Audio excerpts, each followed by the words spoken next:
12 maj. Lugina e vendimit.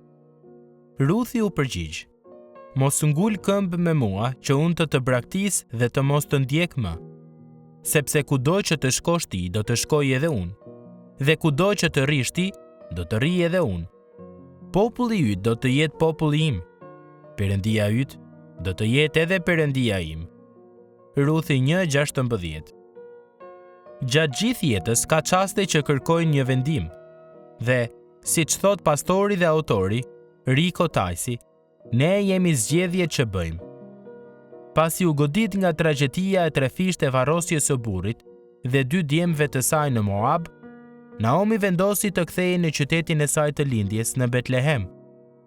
Megjithatë, në vend që t'i detyronte nuset e saj, Ruthin dhe Orpaun të ktheheshin me të, Naomi nxiti të qëndronin në atë dheun e tyre, në Moab, të ktheheshin te familjet e tyre, të martoheshin përsëri dhe të jetonin një jetë të plotë. Ruthi 1:8-9. Ruthi dhe Orpahu u përballën papritur me një vendimje të ndryshues. Jetët e këtyre 3 grave ishin të ndërthurura. Ato kishin jetuar me njëra tjetrën, kishin përjetuar humbje së bashku, kishin vajtuar së bashku dhe kishin qarë së bashku. Në fund, Orpahu zgjodhi të qëndronte pas, ndërsa Ruthi vendosi të udhëtonte për në Betlehem me Naomin. Në thelb, Orpahu bëri atë që pritej dhe që ishte e arsyeshme. Ruthi nga ana tjetër braktisi të njohurën për të panjohurën.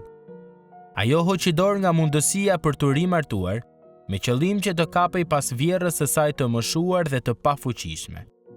Ruthi e kuptoi se vendimi i saj nuk duhej të udhëhiqej nga familjariteti, siguria ose mundësitë e marrëdhënieve. Ky çast do të formosonte jetën dhe fatin e saj. Qëndrimi në Moab nënkuptonte të qëndronte me perënditë e rrem, me të cilët ishte rritur, dhe t'i kthente shpinën gjithçkaje që, me sa duket, kishte zbuluar nga Naomi për perëndinë e Abrahamit, Isakut dhe Jakobit. Perëndia i Naomit ishte bërë perëndia i Ruthit, japse ajo vendosi të qëndronte për krah Naomit. Vendimi i Ruthit, rrugës për në Betlehem, tregon drejt luginës së vendimit. Aty ku Jezusi e thërret secilin prej nesh. Doni të jeni dishepujt e mi, apo dëshironi të ktheni te jeta që keni njohur deri tani?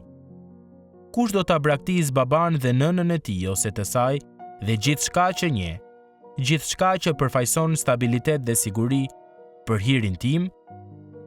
Shi Luka 14:26. A mund t'i themi plot besim Krishtit, kudo që të shkosh ti, do të shkoj edhe unë? A mund të shpallim, edhe pse rruga përpara është e panjohur dhe e papëlqyeshme, unë prap se prap do të ndjek? Ky nuk është një vendim të cilin e marrim vetëm në çastin e shpëtimit. Ne e marrim atë çdo ditë të jetës sonë. A do të kthehemi në rrugët tona të vjetra, mëkatare, apo do të ndjekim rrugën e së vërtetës? A do të sakrifikojmë dhe do të rrezikojmë për të ndjekur Perëndin dhe për t'i shërbyer popullit të tij?